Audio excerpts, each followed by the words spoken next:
All right, let's dive right into it. I'm not even gonna hold it. Yo, this is my 3 top signs that you are chosen. You are a chosen one. But before I dive into the 3 signs, I just want to drop this little caveat real quick. I remember, because I'm from Queens, New York. You know, Southside Jamaica, Queens, New York. And I remember growing up, there was how you be having like the rap groups from the hood, and everybody think that they're gonna sign a record deal and get signed and whatnot. So there was a group by the name of Chosen Ones back in the day. Young Dice, man, long time. But anyway, they weren't chosen ones. You, the chosen one. You. All right, so let's dive in. My first biggest sign that you are a chosen one is that you have had one or many near-death experiences. Why is it so significant and so important? It's so important because, this physical realm that we see, right, is more that meets the eye. You actually have people who, spiritually, they've been assigned to take you out. Me, personally, I've had probably 3 or 4. The first one was when I was younger. Never forget this. Might have been like 5 or 6 years old. I was in summer camp, and I was in the pool, and I went far out into the pool, and too far out. So I actually couldn't even swim at the time. I couldn't even tread water. So I remember that. I thought, oh snap! I started dipping, dipping real low. Like, dang, I'm about to be taking out the game, and I'm only like 6 or 7 years old. What happened? Yeah, I kid you not. As I'm dipping below the water, I see a light, bright light. And then eventually I get pulled back towards the base of the pool. Unexplainable. And I was even scared too, to even yell for help, because I didn't want to panic myself and then make the matter worse. But that happened.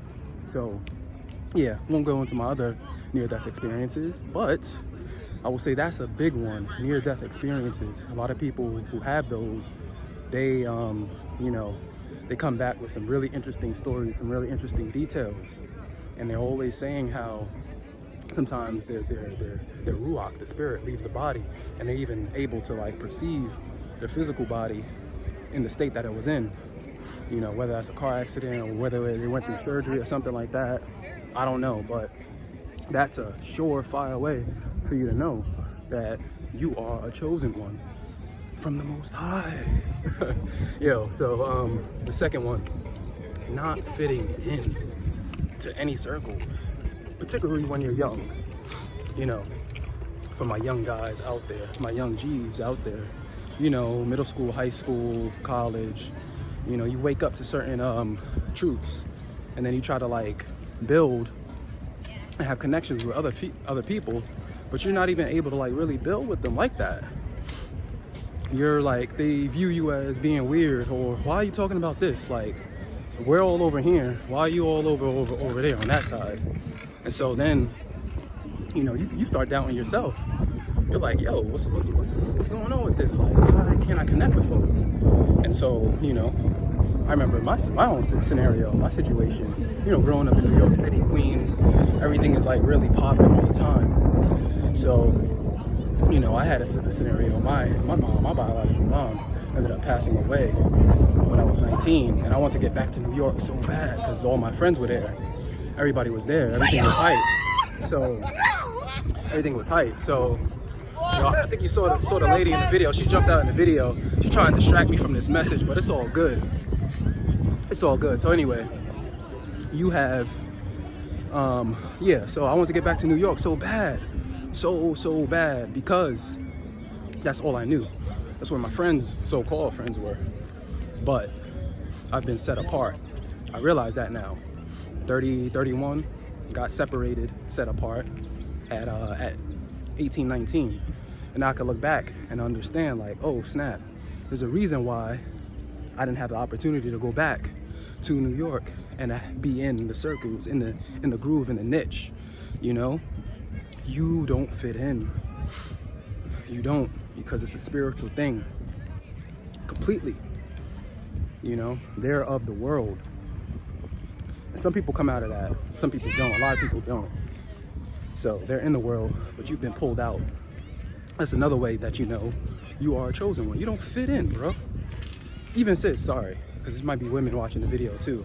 You don't fit in, you know, or it's hard to fit in. You force yourself, you know, but it's hard. And this is not to say that like, yo, you gotta be like a loner.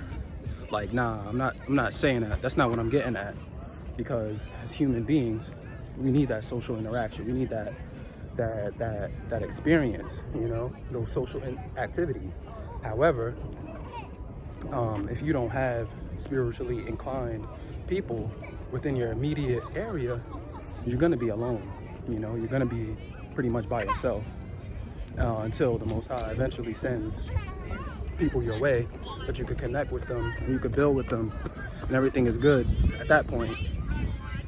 And so I want to say, what's the last one? The last, I said near-death experiences, not fitting in. Shoot, I don't want to mess this up, y'all. Boom. All right.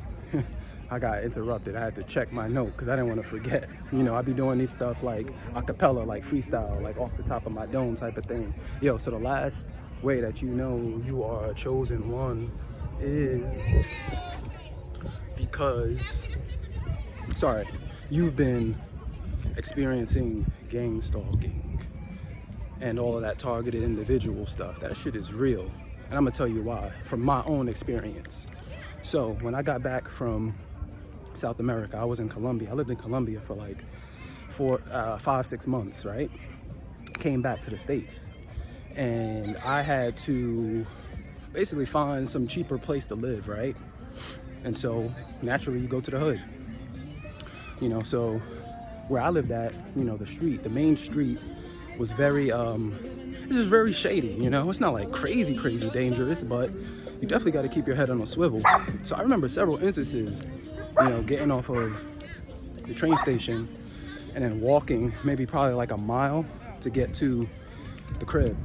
And so, man, I remember several instances where there will be cars, like, you know, black SUVs that would just pull up, roll down the window, and call me by some name. Like, hey, is that you? What's going on? And I'm like, who are you? What you talking about? I don't even know you from a mile away. But it kept repeating, it kept happening. Then I would have instances where it's like, man, like, I'm walking down the street again, and a woman will call out, excuse me, sir, excuse me, sir, excuse me, sir. And I'm like, look, man, the energy is so dense over here. Now, I'm not gonna paint the picture as if like, oh, like, you know, everything in that I experienced was like a full-blown gang stalking type of thing, because I know that people who have went through that actually have experienced worse. But I will say, this is definitely a way to know, because see, the thing is, it's a spiritual aspect towards it, because this world is so dark, it's so negative, you know? The principalities, the prince of the air, Hashatan, Azazel, you know? They rule, it rules this realm, and everything is darkness. It's paraded as light and nice and happy and go lucky, but we know, us chosen folks, us chosen ones, we know what the real deal is, because we got eyes to see and ears to hear. So the gang stalking thing is very real, and it is another way of knowing that you are a chosen one. So yo, this is not the time to feel down.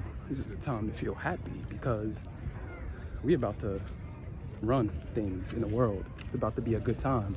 So yo, y'all, peace out to my good guys out there. Stay up. I got some more fire coming very soon. DZ over and outie.